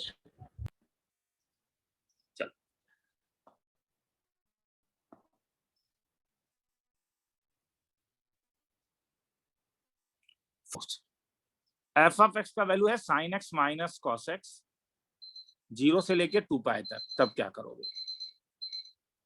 फिर से वही वाली बात, f डैश x का value cos x + sin x। तो अब इसका रूट क्या हुआ? जहां पे f डैश x 0 हो, तो जब cos x + sin x 0 हो, मतलब sin x का वैल्यू माइनस cos x, मतलब tan x - 1। tan x - 1 कौन कौन से क्वाड्रेंट में होगा? ये वाला याद है? अगर फर्स्ट क्वाड्रेंट में अल्फा तो दूसरे में पाई माइनस अल्फा, थर्ड में पाई प्लस अल्फा, इस वाले में 2π ये तब अगर 0 से 2π तक था। हाँ, tan x - 1 दो क्वाड्रेंट में होगा, सेकंड क्वाड्रेंट और फोर्थ। Fourth quadrant. तो 1 मैग्नीट्यूड के टर्म में जब 1 बोलोगे तो वो π/4 के लिए होता है, मतलब तुम्हें अल्फा का वैल्यू मिल गया क्या, π/4। मतलब तुम्हें सेकंड क्वाड्रेंट में जाना है तो ये पाई माइनस अल्फा होगा, तो एक्स का वैल्यू क्या हो जाएगा, पाई माइनस π/4। मैग्नीट्यूड के टर्म में π/4 मिला रे, -1 का मैग्नीट्यूड। हाँ, मतलब मैंने tan अल्फा हर समय पॉजिटिव वैल्यू के लिए हम निकालते हैं, तो अल्फा हमें π/4 मिल जाता है। हर समय पॉजिटिव वैल्यू के लिए तुम फर्स्ट क्वाड्रेंट में निकालोगे, और फोर्थ क्वाड्रेंट में क्या वैल्यू हो जाएगा तब, 2π माइनस π/4। एक्स का वैल्यू कितना हो गया, 3π/4। और नहीं तो क्या, किसी को डाउट तो बोलो रे, बहुत लोग को डाउट हो सकता है, प्लीज बोलोगे। हाँ, यहाँ पे कोई वेविक कर्व नहीं लगता है, तो सर क्या करते हैं, यहाँ पे केवल तुम साइन डायरेक्टली देखोगे। इसमें रूट्स क्या क्या मिला, 3π/4 और क्या 7π/4 7π/4। और अब एफ डैश एक्स का वैल्यू, कोई एक वैल्यू तुम बोल दो, मतलब 0 से 2π तक, 0 से 2π में 0 डाल के देखो ये पॉजिटिव हो रहा है या नेगेटिव हो रहा है, एफ डैश 0 डाल के देख लो, पॉजिटिव या नेगेटिव, कोई बोलेगा, इसमें डालते जाओ पॉजिटिव या नेगेटिव, एफ डैश 0 पॉजिटिव, तो हेंस ये वाला पॉजिटिव हो गया। 3π/4 से 7π/4 के बीच में कोई एक वैल्यू पाई होता है, तो एफ ऑफ पाई क्या हुआ, पॉजिटिव या नेगेटिव, एफ डैश पाई, F dash pi cos pi plus sine pi, cos pi का वैल्यू, अब वो तुम्हें पाई सोचना होगा, किसी भी एक वैल्यू के लिए, किसी भी एक वैल्यू के लिए तुम सोच सकते हो।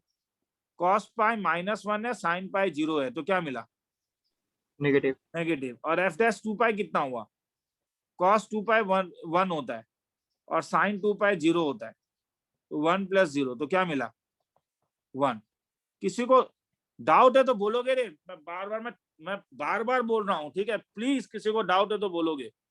तुम केवल वैल्यूज में पुटअप करके देख लो कि क्या पॉजिटिव है या नेगेटिव है, ग्राफ ड्रॉ करने का जरूरत नहीं है बोर्ड लेवल में जब कर रहे हो तो इसका मतलब है ये इंक्रीजिंग हो गया, ये डिक्रीजिंग हो गया और ये इंक्रीजिंग हो गया। किसी को कहीं भी डाउट है तो बोलो, प्लीज बोलो। टेक, मतलब मैं इंस्पेक्शन कर रहा हूं, क्योंकि 3 बंदे आंसर दे रहे हैं, बाकी लोग एकदम चुप हो। हाँ, 3 या 4 बंदे आंसर दे रहे हैं, बाकी लोग एकदम चुप हो, तो मुझे नहीं समझ में आ रहा है, क्या कहीं डाउट है, मैं फिर से बताता हूँ। F of x equal to sine x minus cos x, तुम एफ डैश एक्स करोगे, तुमने रूट निकाला एफ dash x equal to 0, tan x - 1। यहाँ पे किसी को डाउट है, घबराओ मत, पूछो मुझसे।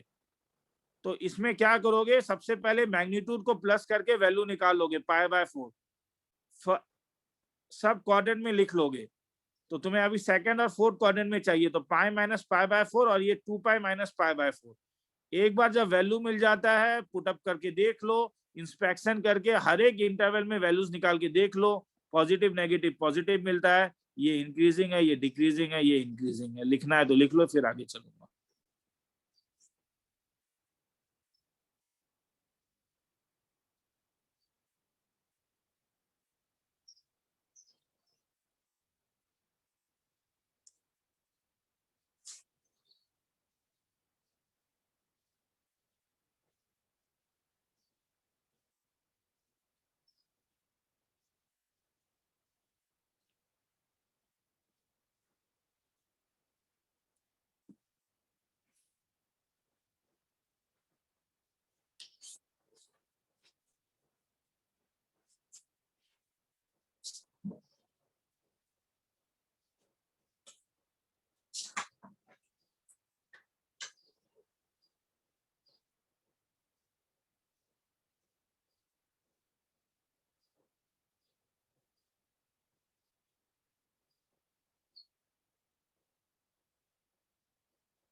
आगे चलूं,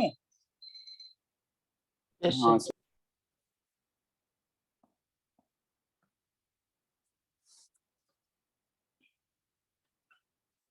जैसे कोई कुछ बोल नहीं रहा है इसलिए मैं दोबारा एक सम करा रहा हूं। सपोज एफ ऑफ एक्स का value sine square x minus cos x है, एक्स का वैल्यू 0 से पाई है। तब जब तुम एफ डैश एक्स निकालोगे तो क्या निकलेगा, 2 sine x cos x minus plus sine x, common क्या आ जाएगा, 2 साइन एक्स, कितना, गलत तरीका, 0 से 2 पाई कर देता हूं, बेटर है। तो क्या मिलेगा, कॉमन क्या आएगा, साइन एक्स, तो क्या रह गया 2 cos x प्लस 1। अब इसके रूट्स क्या क्या निकलेंगे, जब साइन एक्स 0 होगा और जब cos x माइनस हाफ है। तो साइन एक्स 0 कब कब होता है, 0 पाई और 2 पाई में। मुझे इंटरवल तो यही है ना, 0 से 2 पाई। cos x माइनस हाफ कब होगा, कौन कौन सा क्वाड्रेंट, सेकंड और third. Third. cos x half किसके लिए होता है, अल्फा फर्स्ट क्वाड्रेंट में निकालना है ना पहले तो, पाई बाय 3 के लिए। तो सेकंड क्वाड्रेंट में 5 minus 5. 5 minus pi by 3. Third quadrant में बोल लो, तब Pi plus Pi pi by 5 3. plus pi by 3. Pi plus pi by 3। तो इसका मतलब है तुम्हें 0 से लेके 2 पाई तक क्या क्या इंटरवल मिल गया। एफ ऑफ एक्स का वैल्यू मुझे मालूम है क्या है, क्या साइन एक्स इंटू क्या 2 cos x प्लस 1, 0, फिर एक बीच में पाई मिला, फिर पाई माइनस पाई बाय 3 मतलब 2 पाई बाय 3 मिला, और एक 4 पाई बाय 3 मिला।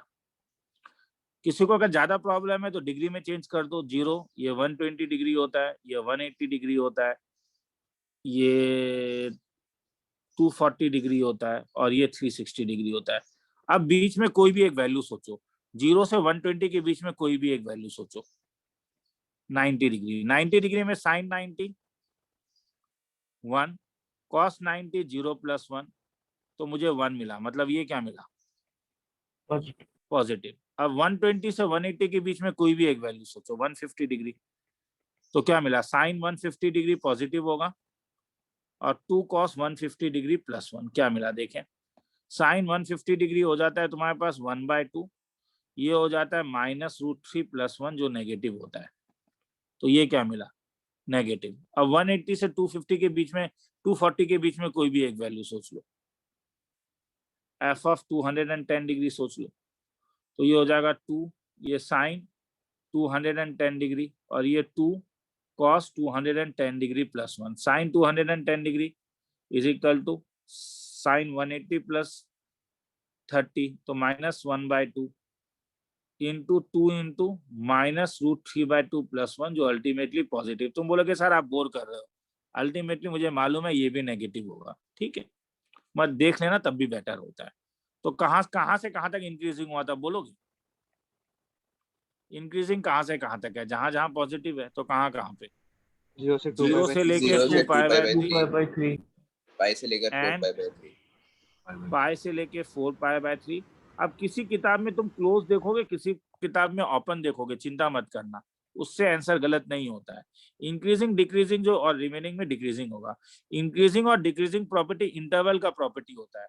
तो एंड पॉइंट में तुम अगर क्लोज भी देख लेते हो तो चिंता मत करना कि सर क्लोज क्यों यहाँ पे है, ठीक है। कई बार यहाँ पे इसलिए क्लोज होता है क्योंकि क्वेश्चन में देखो ये क्लोज दिया हुआ है, कई बार ऐसे ही उन लोग क्लोज दे देते हैं। लिखना है तो लिख लो, फिर आगे चलूंगा। ऐसे ही मतलब ऐसे ही 100% ऐसे ही बोल रहा हूँ।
आगे चलूं? Yes, sir. चलो,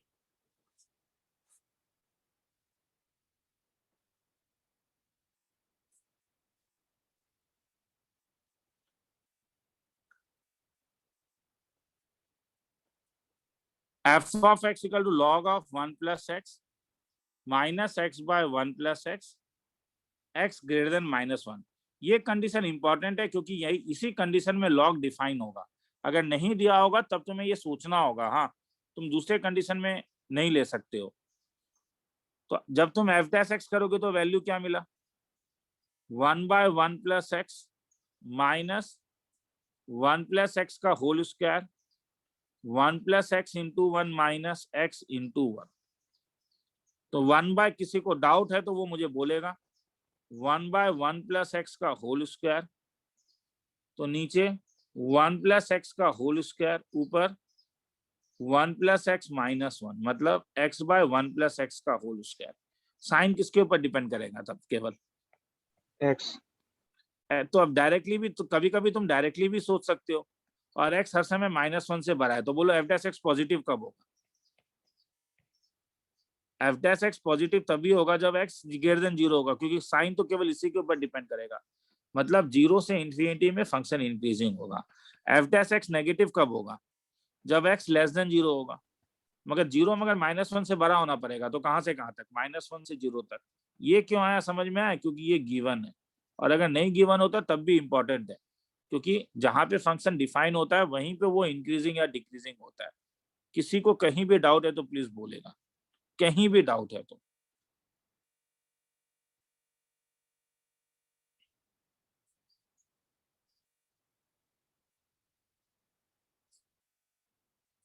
मुझे एल्गोरिथम समझ में आया।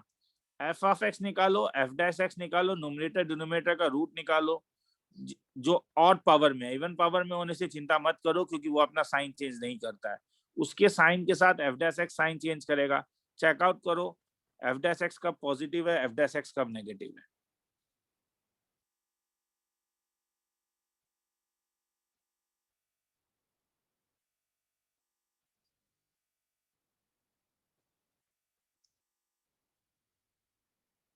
अरे तरीका चार्ज ही नहीं है इसमें, लो।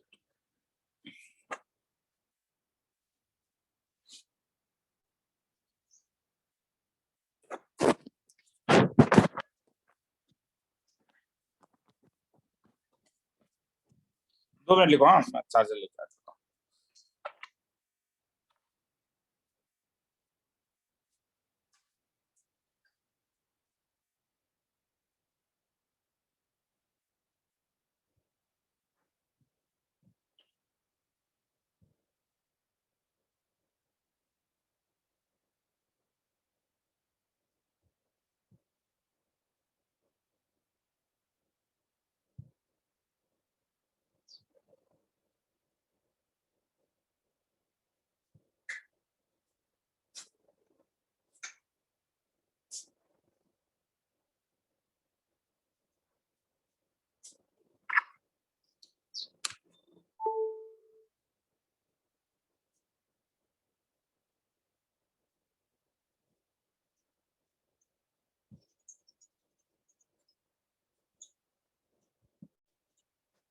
आगे चलूं?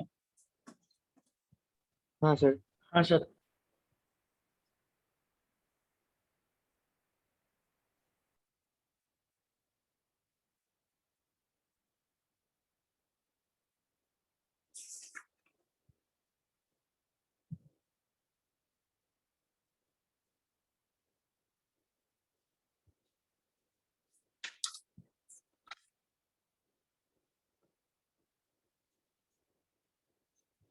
f of x is equal to x e to the power x, इसका निकालना है।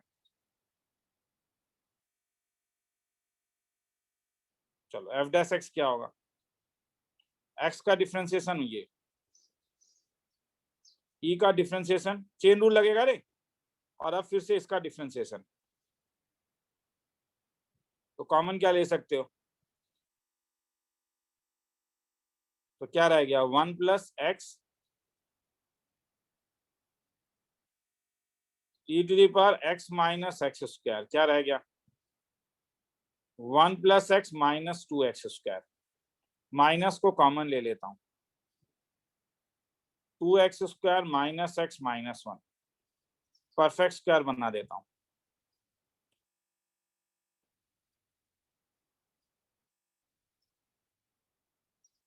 परफेक्ट स्क्वायर बना देता हूं 2x square minus 2x plus x minus 1, common ले लेता हूं twice x plus 1 x minus 1। क्या क्या रूट्स निकला, कोई बोलेगा? ये तो कभी भी, ये तो हर समय नॉन जीरो होता है, ये तो कभी जीरो नहीं होगा। एक माइनस हाफ निकला और एक क्या निकला 1. 1. तो अगर तुम वेविक कर्व बनाओगे माइनस इंफिनिटी से इंफिनिटी में एक माइनस हाफ आएगा और एक 1 आएगा। लीडिंग कोएफिशिएंट ध्यान से देखो, ध्यान से देखो, ध्यान दो, क्या पॉजिटिव या नेगेटिव? Negative.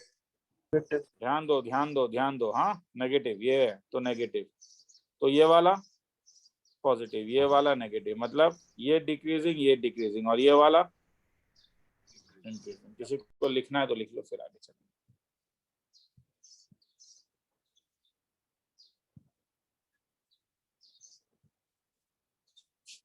1.5 मिनट का टाइम।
आगे चलूं? हाँ sir.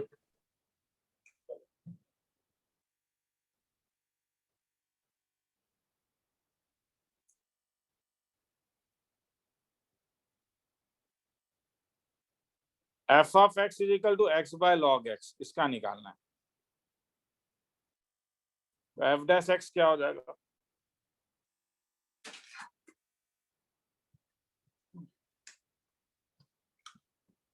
F dash x x by log x, तो एक्स को 0 से बड़ा होना पड़ेगा। लॉग एक्स का होल स्क्वायर क्या मिलेगा? लॉग एक्स, एक्स का differentiation 1 minus x, log x का डिफरेंशिएशन 1 बाय एक्स, तो क्या log x minus 1 bye log x का होल स्क्वायर। तो फंक्शन इंक्रीजिंग कब होगा? तो इसमें क्या डिनोमिनेटर के ऊपर डिपेंड करेगा, हाँ या ना? होल स्क्वायर है, नहीं सर। ये तो ऑलवेज नॉन नेगेटिव हो जाएगा। तो केवल किसके ऊपर डिपेंड करेगा? न्यूमरेटर के ऊपर। तो अगर सिंगल टर्म है तो तुम डायरेक्टली इनइक्वालिटी भी लगा सकते हो कि अगर फंक्शन इंक्रीजिंग है तो एफ डैश एक्स को ग्रेटर देन 0 होना पड़ेगा। मतलब क्या होना पड़ेगा? Log x must be greater than 1। मैं न्यूमरेटर वाला टर्म केवल ले रहा हूँ, ठीक है, मैं केवल न्यूमरेटर वाला टर्म ले रहा हूँ क्योंकि इसी के ऊपर डिपेंड करेगा। तो log x अगर 1 से बड़ा तो log ex है मतलब ना, इसका मतलब। तो और 1 मतलब क्या हुआ? log e। जब भी कुछ बेस नहीं दिया होता है, याद रखना। तो हेंस अगर x e से इंफिनिटी तक हो गया तो फंक्शन इंक्रीजिंग हो गया।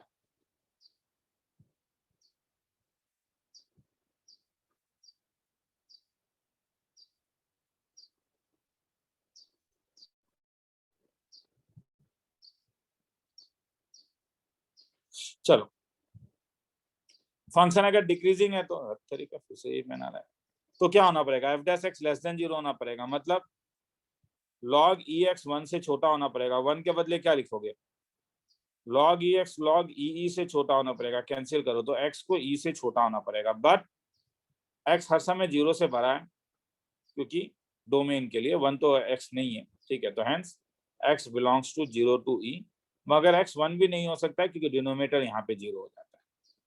किसी को लिखना है तो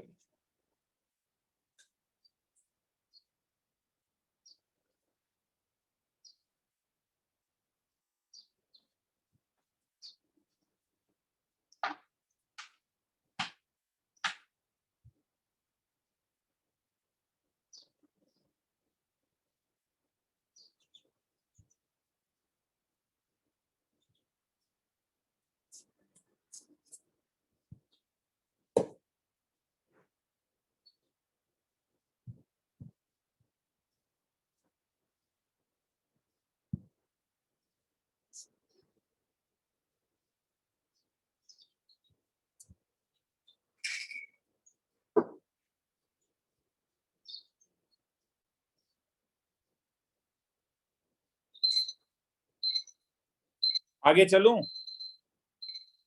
हाँ सर। रुक रुक जा, बोल दे।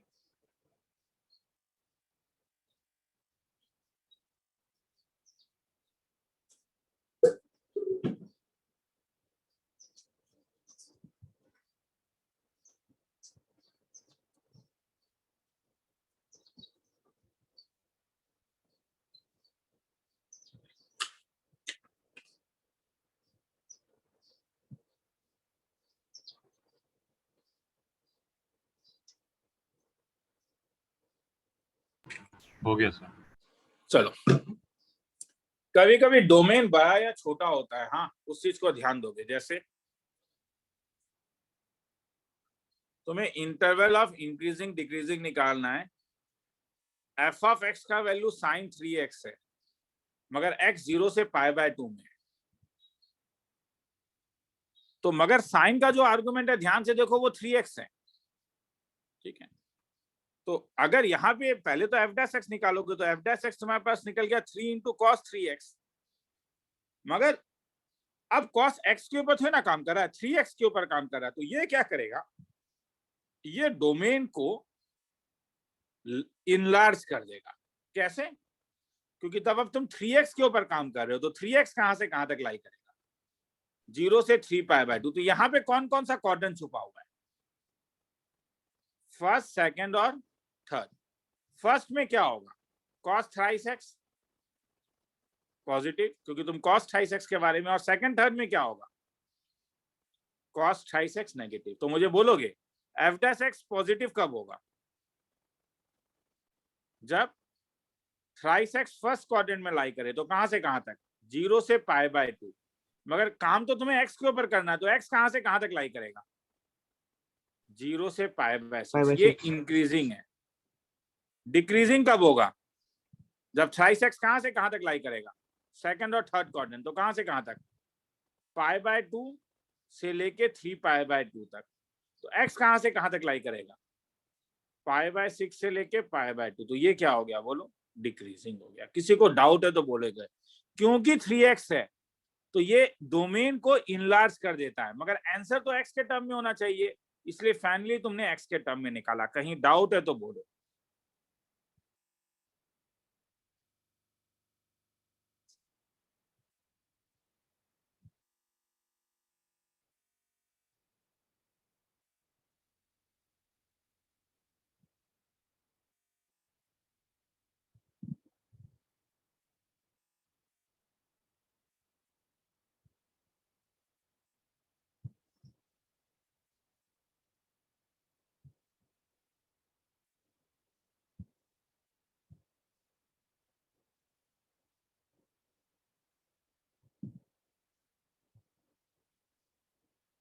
आगे चलूं,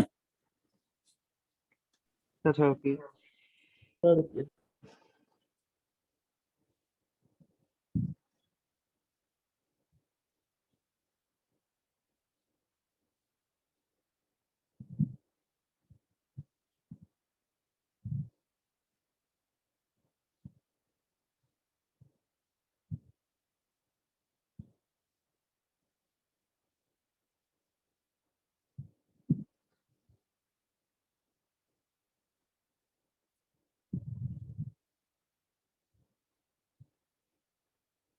शुरू करूं?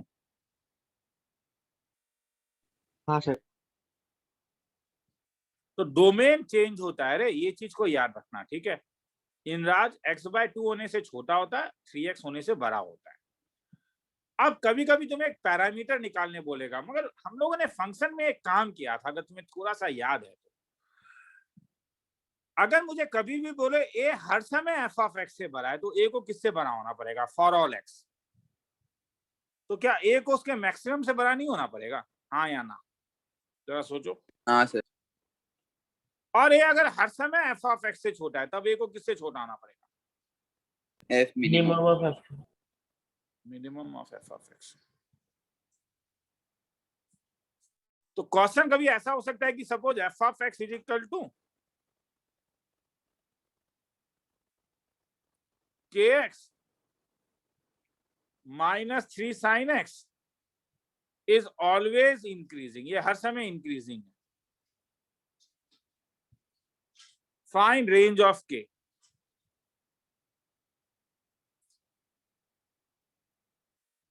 सॉल्यूशन, अगर ये हर समय इंक्रीजिंग होगा तो f(x) के ऊपर क्या कंडीशन लगेगा, कोई बोलेगा? f dash is greater than 0. Is greater than 0 for all x। तो f(x) का वैल्यू क्या आया?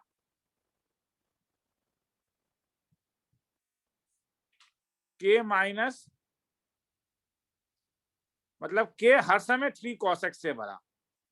ये फॉर ऑल x का सिंबल है, हाँ, ये उल्टा v जो है ये फॉर x, सॉरी v उल्टा a। तो k अगर हर समय 3x, ठीक, तो k किससे बड़ा होना पड़ेगा? Maximum of 3 cos x। और मैक्सिमम ऑफ 3 cos x क्या होता है? 3. खेला खत्म। किसी को लिखना है तो लिख लो।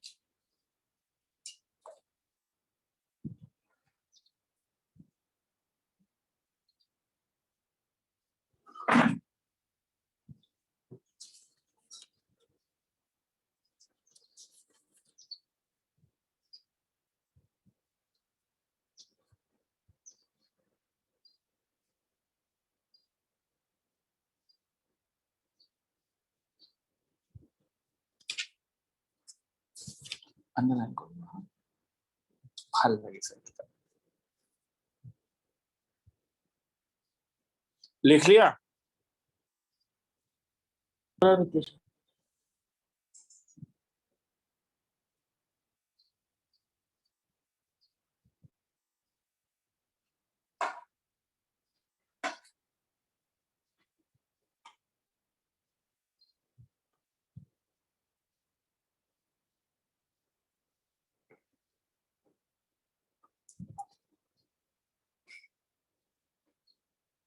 Okay sir.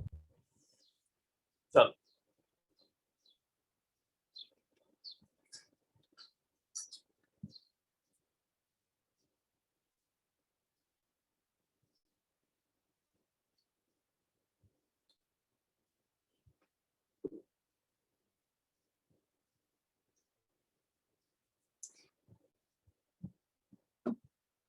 जस्ट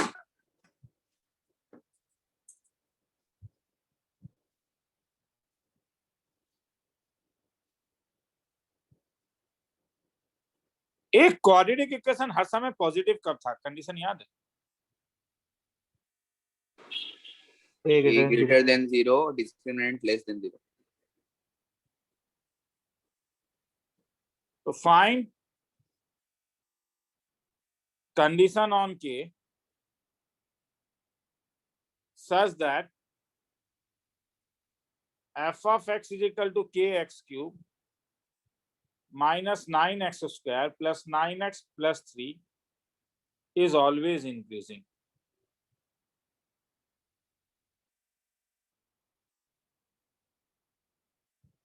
तो फिर से ये ऑलवेज इंक्रीजिंग है, तो f(x) क्या हुआ? greater than 0. Thrice kx square minus 18x plus 9 greater than 0 for all x। तो ये कब होगा? अभी तो ऊपर कंडीशन तुमने दे ही दिया मुझे, क्या? 3 के अगर एक greater than 0. क्वाड्रेटिक इक्वेशन हर समय पॉजिटिव होगा तो पहला होगा कि लीडिंग कोएफिशिएंट, मतलब थ्राइस के किससे बड़ा होना पड़ेगा? 0 से।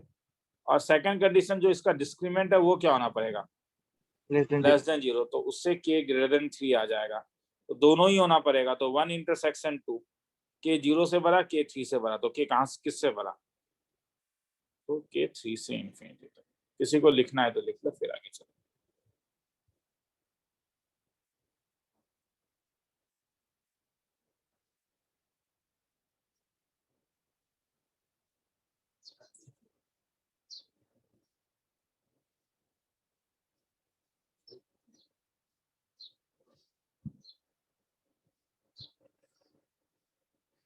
आगे चलूं?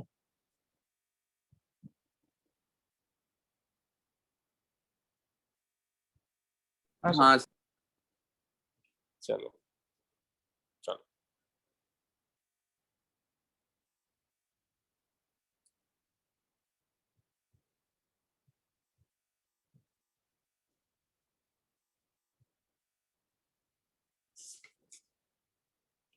अब मैं दो अलग चीजें बोल रहा हूं। हाँ, दो एक्चुअली में there are two things. One is function is only increasing, function केवल इंक्रीजिंग होता है, और एक होता है फंक्शन स्ट्रिक्टली इंक्रीजिंग होता है। अगर मैं एक फंक्शन का ग्राफ ऐसा बनाऊं, ये, फिर कुछ देर तक वो कांस्टेंट है और फिर वो है, तो उसे हम इंक्रीजिंग कहते हैं। मतलब इंक्रीजिंग में क्या होता है, अगर x1 x2 से छोटा है तो f of x1 less than equal to भी कभी कभी पॉसिबल है, क्योंकि फंक्शन कुछ देर के लिए कांस्टेंट हो सकता है, तो इसलिए कांस्टेंट फंक्शन एक इंक्रीजिंग फंक्शन है। जब मैं स्ट्रिक्टली इंक्रीजिंग का बात कहता हूं तो ये y is equal to x cube जैसा ग्राफ होता है, मतलब जो कभी भी कांस्टेंट नहीं हुआ। मतलब अगर x1 लेस देन x2 हुआ तब f of x1 must be less than f of x2। ये डेफिनेशन है। तो सर मगर मैथमेटिकली क्या अंतर है? मैथमेटिकली दोनों का कंडीशन सेम है। ध्यान से देखो, अगर मैं f ऑफ x को x क्यूब लेता हूं तो f dash x 3x square हो रहा है, तो f डैश 0 का वैल्यू भी 0 पॉसिबल है रे। मगर ये एक आइसोलेटेड पॉइंट है, मतलब एक आइसोलेटेड पॉइंट में वो 0 हो रहा है, फंक्शन का डिफरेंशिएशन 0 हो रहा है। मगर यहाँ पे क्या हो रहा है, इस वाले में ये पूरा जो इंटरवल है, इस पूरे इंटरवल में 0 होता है। तो मैथमेटिकल कंडीशन दोनों में यही है कि f dash x greater than equal to 0, मगर यहाँ पे जो इक्वालिटी है, मगर इक्वल टू 0 जो है, इट कैन ऑकर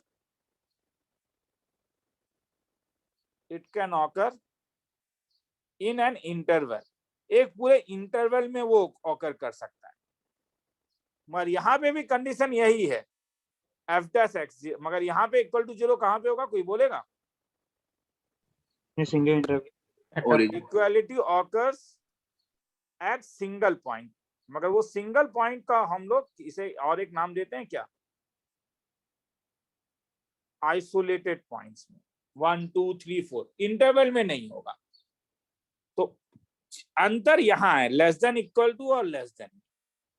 ठीक है, तुम बोलोगे सर कंफ्यूज कर दिया आपने, पूरा 45 मिनट्स आपने ग्रेटर देन 0 बताया। नहीं, हाँ मैं जान रहा हूँ, क्योंकि जस्ट अब नेक्स्ट जब तुम इंक्रीजिंग डिक्रीजिंग पढ़ोगे वो एंट्रेंस में पढ़ोगे, तो इसलिए मैंने चेंज कर दिया चीजों को, अब मैंने इक्वल टू लगा दिया।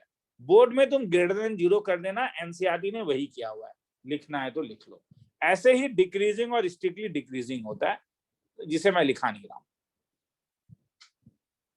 ठीक है, तो क्योंकि जिस दिन मैं एंट्रेंस अब शुरू करूंगा इसका, तो उसमें अब हम लोग ये इक्वल टू भी लगा देंगे।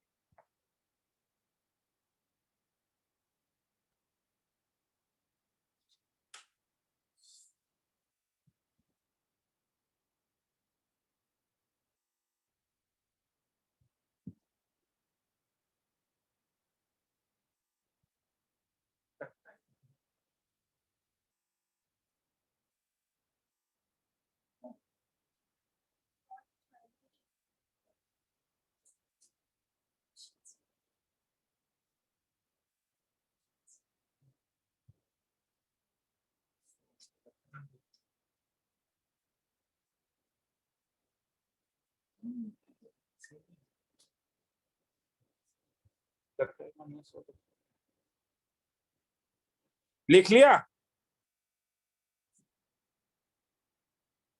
सुनने में आ रहा है? हो गया हाँ सर। सर। चलो तो आज यहीं पे खत्म करते हैं। Next class board level tangent normal शुरू करूंगा। हाँ चलो थैंक यू सर। ठीक है। डाउट्स है तो पेन एंड पेपर में भेज दो, भेज दूंगा।